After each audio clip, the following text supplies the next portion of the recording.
Kini ki borok bat manne ki Wanphai napo Gujarat kilong aspa life Ngut na is kasir kilong hispa Ngut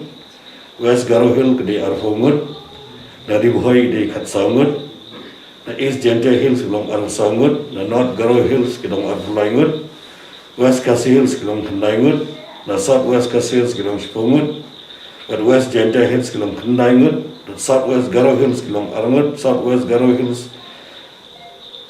East Garo Hills kilong Arngut. But kiwai pada kibom day lang total kilong aspal ifu ingut. Yang itu nang le testing mentam-tam adu kita nang le testing bagi badai na po ka East Kasih Hills nang le ang nehi bagi badai na Southwest Kasih Hills bagi na Gentle Hills kita le sige lagi jong ki jaga kebalapan bulu pa na benda benda seki. Tiada benda yang patio ya report jong kini kita Wanphai meni lampoi meni kasi.